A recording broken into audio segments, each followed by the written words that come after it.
नमस्कार, बहुत बहुत स्वागत है आपका। मैं हूं आपके साथ सपना दीपक मदेशिया। बुलेटिन का आगाज करेंगे।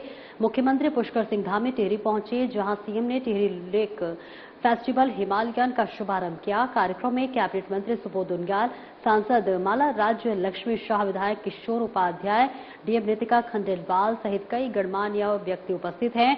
आइए अब आपका सीधा रुख कराते हैं कोटी कॉलोनी टिहरी का, जहां कैबिनेट मंत्री सुबोध उनियाल और सीएम पुष्कर सिंह धामी कार्यक्रम में उपस्थित जनसमूह को संबोधित कर रहे हैं। और आज सबसे भव्य आयोजन किया गया। इसके लिए आयोजनकर्ताओं को बहुत बहुत साधुवाद, बहुत बहुत बधाइयां। और एक और विशेषता इस उत्सव की मैंने देखी, वो विशेषता, नाम इसका टिहरी लेक फेस्टिवल जरूर है, लेकिन जिस तरह आयोजनकर्ताओं ने इस महोत्सव के माध्यम से पूरे जनपद को एक सूत्र में पिरोने का काम किया, इसके लिए भी उन्हें बहुत बहुत शुभकामनाएं। धनसाली से लेके, देवप्रयाग से लेके, नरेंद्र नगर से लेके, प्रतापनगर और धनोल्टी, सारे क्षेत्रों को जोड़कर इस महोत्सव को एकता का जो प्रतीक बनाया, इसके लिए एक बार फिर उन्हें बहुत बहुत शुभकामनाएं, बधाइयां। और जिससे मैं देख रहा था, master chef, fashion show, photography, mister and miss Tehri, social media reel, rafting, rap competition, painting competition और एक सम्मानजनक धनराशि का जिसमें इससे किया गया है। मुझे लगता है आने वाले समय में ये पूरे देश के अंदर टिहरी की पहचान बनेगा, ऐसा मुझे पूरा विश्वास है। और केवल मनोरंजन ही मेले का उद्देश्य नहीं होता। इस मेले से जहां हमारी पर्यटन की गतिविधियां बढ़ेंगी, जहां हमारे साहसिक खेलों की गतिविधियां बढ़ेंगी, वहां निश्चित रूप से यहां के नौजवानों को रोजगार मुहैया कराने में यह फेस्टिवल बहुत महत्वपूर्ण भूमिका निभाएगा। हमारी सरकार का भी उद्देश्य था। मैं बधाई देना चाहता हूं आदरणीय मुख्यमंत्री जी को। आज ही अखबार में आप लोगों ने पढ़ा होगा कि पिछले 4 वर्षों में 20,000 एमएसएमई और 1,000 स्टार्टअप हमारे राज्य में स्थापित हुए। हमारे राज्य में चाहे होम स्टे के माध्यम से हो, चाहे टूरिज्म के माध्यम से हो, चाहे उद्योग के माध्यम से हो, चाहे 26-27 हजार नौजवानों को सरकारी नौकरियों में देने का काम रहा हो, निसंदेह हमारा राज्य विकास की गति में तेजी से आगे बढ़ रहा है। और आज टिहरी में जो लोगों ने टिहरी शहर की स्मृति को डुबोकर जो देश के विकास में जो आहुति दी थी, आज उस आहुति का फल फलीभूत होता हुआ दिखाई दे रहा है। मुझे पूरा विश्वास है कि एक टिहरी लेक अंतर्राष्ट्रीय स्तर पर स्थापित होकर यहां के नौजवानों को आगे बढ़ने के साथ साथ रोजगार मुहैया कराने के साथ साथ विश्व मंच पर स्थापित करने में बहुत महत्वपूर्ण भूमिका निभाएगी। मैं इस अवसर पर फिर एक बार आयोजकों का बहुत बहुत शुभकामना देते हुए, उन्हें बहुत बहुत साधुवाद देते हुए, मुख्यमंत्री जी का अब एक बार अभिनंदन करते हुए मुझे पूरा विश्वास है कि इस महोत्सव को और किस तरह से 4 चांद लगे और किस तरह से यह महोत्सव टिहरी के विकास को आगे बढ़ाने में सहायक साबित हो, निश्चित रूप से मुख्यमंत्री के यहाँ आगमन से आज ये साबित होगा। आप सबका बहुत बहुत धन्यवाद। राज्य के अंदर इतने देव स्थान हैं, इतनी सारी नदियां जो पूरे देश को जल और जीवन देने का काम करती है, अनेक हिम ग्लेशियर हैं, वनों से आच्छादित हमारा राज्य, जहां का जिस विभाग के मंत्री सुबोध भाई हैं, 73% से ज्यादा भूभाग हमारा वनों से आच्छादित है। हम पर्यावरण के संरक्षण में बहुत बड़ा योगदान अपने साथ साथ पूरे देश के लिए देते हैं, पर्यावरण का संरक्षण करते हैं। भाइयों बहनों, सदियों से यहां प्राकृतिक सौंदर्य है, आध्यात्मिकता है और लोक संस्कृति का अद्भुत संगम ये देवभूमि उत्तराखंड रही है। आज उसी परंपरा को आगे बढ़ाते हुए टिहरी झील के किनारे आयोजित होने वाला ये महोत्सव पर्यटन के क्षेत्र में, खेल के क्षेत्र में, संस्कृति के क्षेत्र में हमारे नौजवान युवाओं को, सभी को, देश विदेश के लोगों को भी एक मंच पर लाने का प्रयास किया है। हिमालय की गोद में बसी टिहरी झील प्राकृतिक सौंदर्य व का एक अद्भुत उदाहरण होने के साथ साथ आज साहसिक खेलों के आयोजन स्थल के रूप में भी आज केवल उत्तराखंड नहीं, देश ही नहीं, बल्कि विश्व में एक प्रमुख स्थल के रूप में आज इसकी पहचान हो गई है। अभी महारानी जी कह रही थी कि यहां का ध्यान रखिए, तो मैं बताना चाहता हूं महारानी जी, पिछले 2 महीने में ये तीसरा बड़ा आयोजन यहां पर हो रहा है। तीसरा बड़ा आयोजन, एक से एक बड़ी साहसिक खेल की प्रतियोगिताएं हो रही है, अंतर्राष्ट्रीय स्तर की प्रतियोगिताएं यहां हो रही है। मुझे लगता है लगातार तीसरी बार सुबोध भाई आप और मैं साथ साथ आए हैं यहां पर। और जो राष्ट्रीय खेल हुए थे, राष्ट्रीय खेलों का बड़ा आयोजन हमारे इसी टेहरी लेक में हुआ था, इसी टेहरी झील में हुआ था। अनेक प्रकार की आज प्रतियोगिताएं हो रही हैं, और जो आज प्रतियोगिताएं हो रही हैं वो राष्ट्रीय और अंतर्राष्ट्रीय स्तर की जो विभिन्न जल क्रीड़ा प्रतियोगिताएं हैं, ये न केवल हमारे नौजवानों को अपनी प्रतिभा दिखाने का अवसर प्रदान कर रही हैं, बल्कि उत्तराखंड को वैश्विक खेल मानचित्र पर भी एक नई पहचान दिलाने का काम भी हमारी इस प्रकार की प्रतियोगिताएं कर रही हैं, इस प्रकार के आयोजन कर रहे हैं। भाइयों बहनों, हमारा स्पष्ट लक्ष्य है, हमारी सरकार का स्पष्ट लक्ष्य है कि टेहरी को वाटर स्पोर्ट्स और एडवेंचर स्पोर्ट्स का एक महत्वपूर्ण एक स्थान बनाया जाए, एक ऐसा केंद्र बनाया जाए कि जहां देश और दुनिया के खिलाड़ी वाटर स्पोर्ट्स के लिए आए, साहसिक खेलों के लिए आए, एडवेंचर स्पोर्ट्स के लिए आए, और उसी दिशा में हम इसको आगे बढ़ा रहे हैं। इसी का ये हमारा प्रयास है कि लगातार एक के बाद एक प्रतियोगिताएं यहां हो रही हैं, और इसके लिए अभी टेहरी झील में kayaking, canoeing, jet ski, parasailing, scuba diving और अन्य जो साहसिक गतिविधियां हैं, उन सभी को लगातार बढ़ावा दिया जा रहा है। उत्तराखंड में आगामी वीवीआईपी कार्यक्रम की तैयारियों ने जोर पकड़ लिया है। केंद्रीय गृह और सहकारिता मंत्री अमित शाह के 7 मार्च 2026 को प्रस्तावित हरिद्वार भ्रमण कार्यक्रम को लेकर शासन प्रशासन द्वारा तैयारियों को तेजी से अंतिम रूप दिया जा रहा है, जिसके चलते ADG law and order Uttarakhand ने हरिद्वार पहुंचकर सुरक्षा इंतजामों का बारीकी से निरीक्षण किया। एडीजी ने अधिकारियों के साथ बैरागी कैंप का दौरा किया, जहां प्रस्तावित कार्यक्रम आयोजित होना है। उन्होंने कार्यक्रम स्थल में के प्रवेश और निकास द्वारों, मंच की सुरक्षा और हेलीपैड व्यवस्थाओं का जायजा लिया। सुरक्षा में किसी भी प्रकार की चूक न हो, इसके लिए कड़े निर्देश दिए गए। एडीजी लॉ एंड ऑर्डर ने अधिकारियों के साथ बैठक कर सुरक्षा के हर पहलू पर चर्चा की। कार्यक्रम के दौरान जनता को असुविधा न हो, इसके लिए यातायात प्लान को सख्ती से लागू करने और वैकल्पिक मार्गों की पुख्ता व्यवस्था सुनिश्चित करने को कहा। शहर के संवेदनशील स्थलों और भीड़भाड़ वाले इलाकों में अतिरिक्त पुलिस बल की तैनाती के भी निर्देश दिए गए।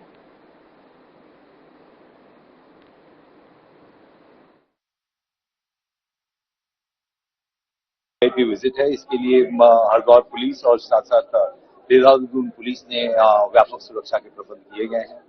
हमने अपने समस्त जो फोर्स में डिप्लॉयड हैं अधिकारी कर्मचारी, उन लोगों को ब्रीफ किया है। सारे स्थल पर जहां पे वीवीआईपी महोदय का मूवमेंट है और जहां पे कार्यक्रम है, वहां पर आईपीएस रैंक के अधिकारी की तैनाती की गई है। साथ साथ उनके साथ में एडिशनल एसपी रैंक के ऑफिसर्स को तैनात किया गया है, डिप्टी एसपी को तैनात किया गया है। हमारी विशेष टीमें जो हैं, विशेषकर बीडीएस और जो भी चेकिंग, फिक्सिंग, ये सारा चीज हम कर रहे हैं। दोनों जनपदों में गहनता से चेकिंग अभियान शुरू कर दिया गया है, ताकि कोई भी अनटोवर्ड इंसिडेंट्स ना हो। और आगे बढ़ेंगे, जहां आपको बताते चले कि दुबई में फंसे हैं पूर्व मुख्यमंत्री के मीडिया कोऑर्डिनेटर दर्शन सिंह रावत। दुबई के दौरे पर थे दर्शन सिंह रावत। इस बीच आपको बता दें, वतन वापसी के लिए भारत सरकार से गुहार लगाई है। दुबई में है हालात सामान्य। दर्शन सिंह रावत ने कहा, आर्थिक और मानसिक परेशानी झेल रहे हैं भारतीय पर्यटक। स्वदेश वापस लौटने को लेकर लगातार कर रहे प्रयास। फ्लाइटें रद्द होने से बढ़ी परेशानी। एयर स्पेस बंद होने के कारण रद्द हो रही विमान सेवाएं।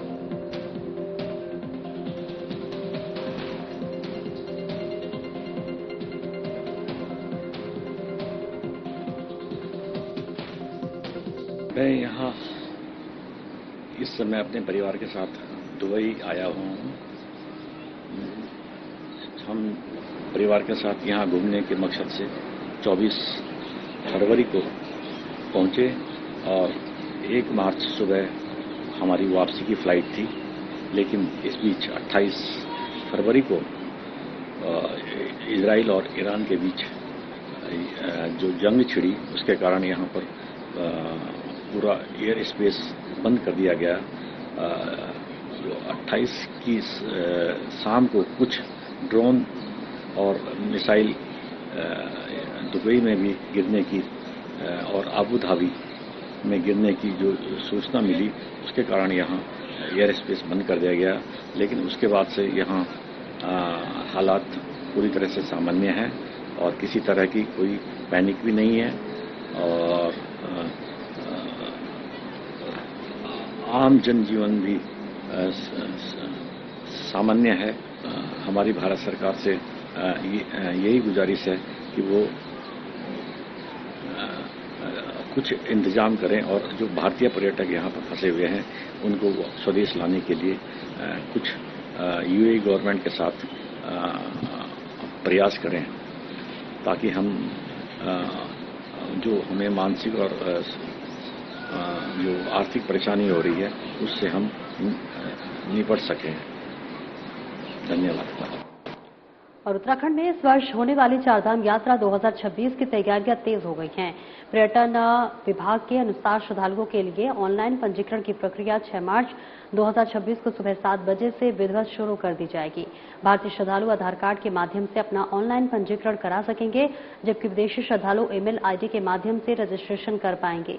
जिन श्रद्धालुओं के पास आधार कार्ड उपलब्ध नहीं है, वे 17 अप्रैल 2026 से ऋषिकेश स्थित चारधाम यात्रा ट्रांजिट कैंप, हरिद्वार के ऋषिकुल ग्राउंड और देहरादून के विकास नगर में ऑफलाइन पंजीकरण करा सकेंगे। श्रद्धालु अपनी यात्रा को सुगम बनाने के लिए 2 मुख्य माध्यमों से पंजीकरण करा सकते हैं, जिसमें सबसे पहले टूरिस्ट विभाग की वेबसाइट पर रजिस्ट्रेशन हो सकेगा, जबकि दूसरा option tourist care Uttarakhand mobile app का है। आपको बता दें कि इस साल यमुनोत्री और गंगोत्री धाम के कपाट 19 अप्रैल को, केदारनाथ के 22 अप्रैल को और बद्रीनाथ धाम के कपाट 23 अप्रैल को विधि विधान के साथ खोले जाएंगे।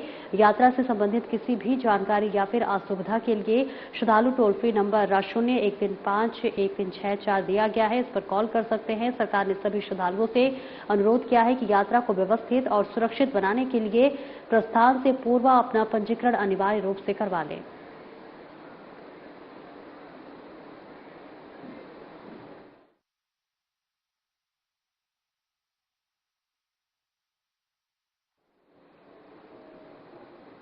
और अंतर्राष्ट्रीय महिला दिवस के उपलक्ष्य में उत्तराखंड राज्य महिला आयोग ने प्रदेश की महिलाओं के सशक्तिकरण और उन्हें त्वरित न्याय दिलाने के लिए एक बड़े अभियान का शंखनाद किया है। राष्ट्रीय महिला आयोग के महिला आयोग आपके द्वार अभियान के अंतर्गत आगामी 9 मार्च से 13 मार्च तक प्रदेश के सभी 13 जिलों में महिला जन सुनवाई कार्यक्रमों का आयोजन किया जाएगा। राज्य महिला आयोग की अध्यक्ष कुसुम कंडवाल ने इस प्रदेश व्यापी अभियान की जानकारी साझा करते हुए कहा कि भौगोलिक बाधाओं के कारण अक्सर ग्रामीण क्षेत्रों की महिलाएं अपनी शिकायतें लेकर मुख्यालय तक नहीं पहुंच पाती हैं, इसलिए ये अभियान शुरू किया गया है। इस अभियान की सबसे बड़ी महत्वपूर्ण कड़ी लंबित मामलों का निपटारा है। अध्यक्ष ने स्पष्ट किया है कि जन सुनवाई का उद्देश्य केवल नई शिकायतें दर्ज करना नहीं है, बल्कि विभिन्न सरकारी विभागों में लंबे समय से अटके हुए मामलों की समीक्षा करना भी है।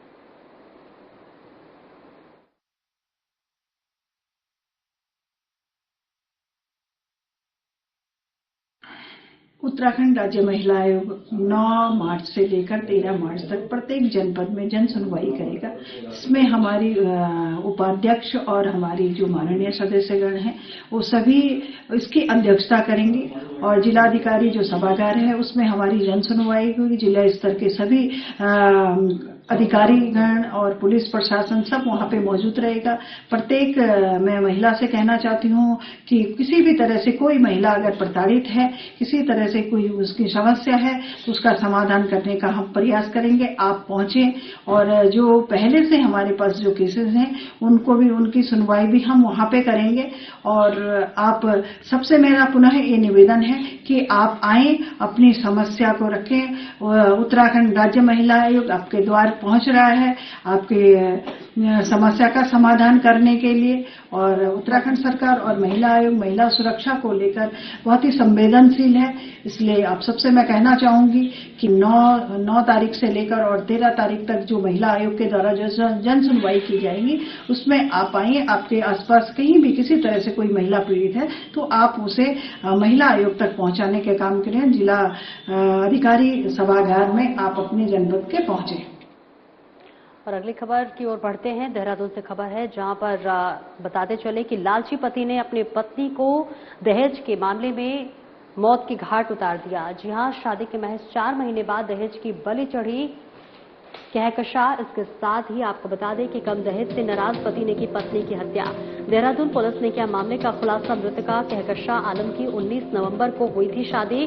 पति शहबाज आलम ने कंबल से मुंह दबाकर की पत्नी की हत्या। नेहरू कॉलोनी पुलिस ने आरोपी पति को पहुंचाया सलाखों के पीछे। बीमारी का फायदा उठाकर रची थी हत्या की साजिश।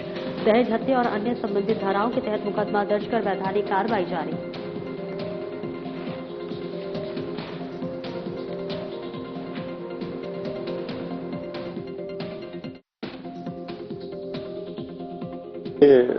कल सलमान आसिफ जो कि रुद्रप्रयाग से रहने वाले हैं उनके द्वारा एक तहरीर थाने नेहरू कॉलोनी पर दी गई।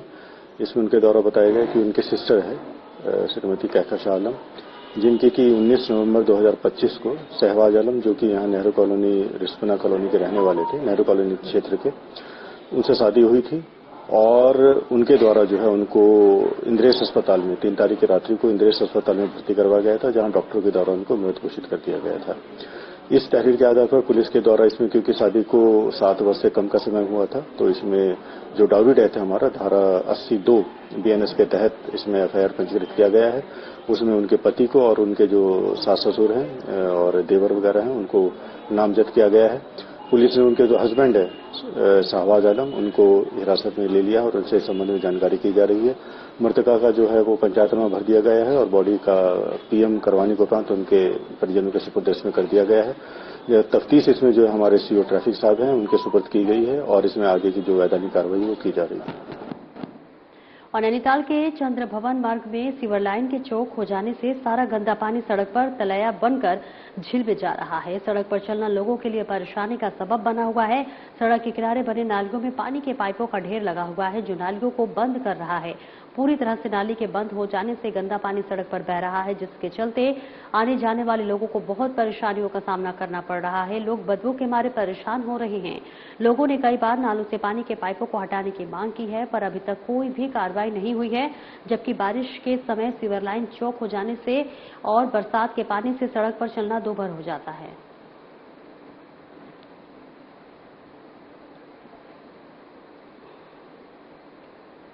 भगवानपुर पुलिस ने एक सनसनीखेज हत्या के मामले का खुलासा करते हुए आरोपी ट्रक चालक को गिरफ्तार कर लिया है। आपको बता दें, भगवानपुर की प्रताप कॉलोनी निवासी महिला ने थाने में तहरीर दी थी कि उसके पति राहुल कुमार की भगवानपुर टोल प्लाजा के पास एक ट्रक से कुचलकर मौत हो गई है। महिला ने आरोप लगाया कि यह महज हादसा नहीं बल्कि ट्रक चालक राजू द्वारा जानबूझकर की गई हत्या है। पुलिस ने मुकदमा दर्ज कर जब आरोपी को हिरासत में लिया तो पूछताछ में चौंकाने वाले खुलासे हुए। आरोपी राजू ने बताया कि वे और राहुल साथ बैठकर शराब पिया करते थे। राहुल शराब पीने के बाद अक्सर राजू की भांजियों के बारे में अपशब्द कहता था। कई बार समझाने और माफी मांगने के बावजूद राहुल अपने इस आदत से बाज नहीं आया। घटना वाले दिन दोनों ने भगवानपुर टोल के पास ट्रक के अंदर बैठकर शराब पी और खाना खाया। नशे में राहुल ने फिर वही अभद्र टिप्पणियां शुरू कर दी जिससे गुस्साए राजू ने उसे ट्रक से नीचे उतार दिया। जैसे ही राहुल ट्रक से उतरकर पैदल जाने लगा, राजू ने गुस्से में उस पर अपना कैंटर चढ़ा दिया और मौके से फरार हो गया। पुलिस टीम ने त्वरित कार्रवाई करते हुए आरोपी को गिरफ्तार कर लिया है। जांच में स्पष्ट हुआ है कि हत्या को सुनियोजित तरीके से अंजाम दिया गया है। आरोपी राजू के खिलाफ वैधानिक कार्रवाई की जा रही है।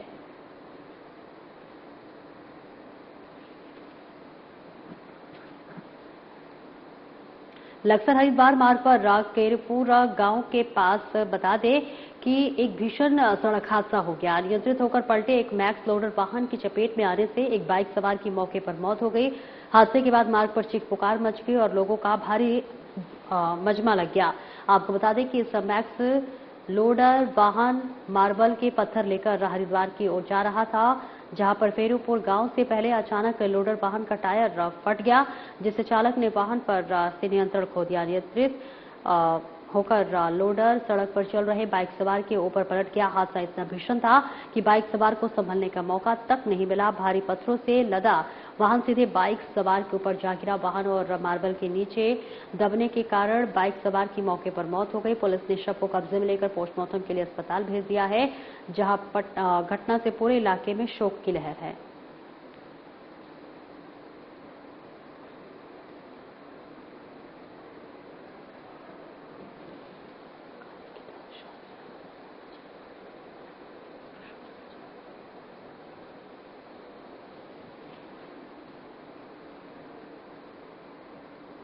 आगे बढ़ेंगे, जहां काले किरार शास्त्री नगर में बहुमंजिला का निर्माण जोरों शोरों से इस वक्त जारी है। जिस बीच आपको बताते चले, बहुमंजिला इमारत निर्माण पर स्थानीय लोगों का विरोध तेज हो गया है। एनजीटी के मानकों को ठेका दिखा रही बहुमंजिला 6 मंजिला इमारत। इस बीच आपको बता दें कि स्थानीय निवासियों ने जताई गंभीर चिंता। बहुमंजिला इमारत से यातायात, जल निकासी और सुरक्षा पर मंडराया खतरा।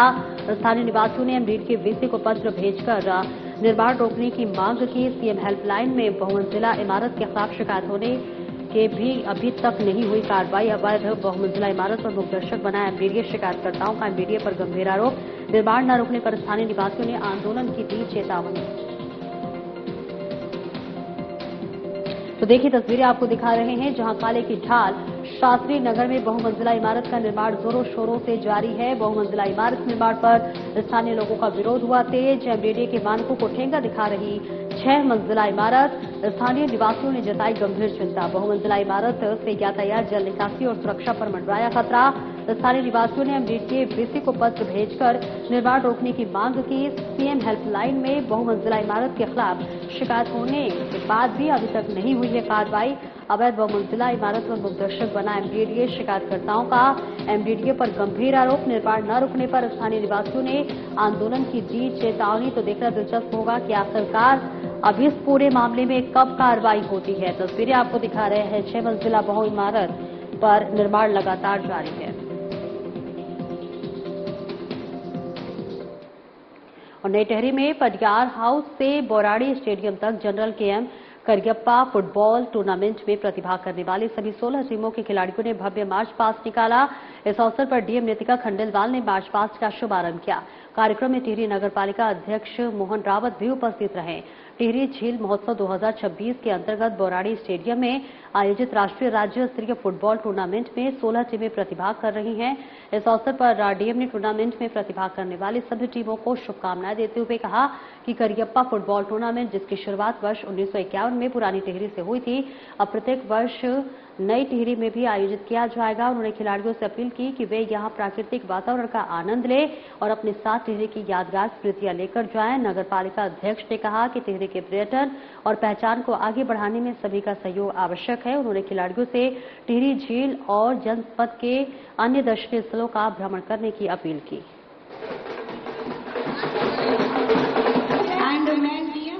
तो देखिए, तस्वीरें आपको दिखा रहे हैं, जहां टिहरी से बता दें टूर्नामेंट में प्रतिभाग करने वाले टीम को शुभकामनाएं दी गई हैं। इसके साथ ही साथ तमाम लोगों की यहां मौजूदगी है। खिलाड़ियों ने यहां भव्य मार्च पास्ट निकाला है और इस मार्च पास्ट में तमाम खिलाड़ी भी मौजूद हैं और सभी के योगदान को सराहा जा रहा है। टिहरी से ये तस्वीरें आपको दिखा रहे हैं। दूर दूर से लोग इस मार्च पास्ट में पहुंचे हुए हैं। खिलाड़ियों के जरिए ये मार्च पास्ट निकाला गया है और इस तमाम खिलाड़ियों का बहुत योगदान इस पूरे मार्च पास्ट के दौरान रहा, जहां डीएम ने मार्च पास्ट का शुभारंभ किया। फिलहाल इस बुलेटिन में इतना ही। नमस्कार।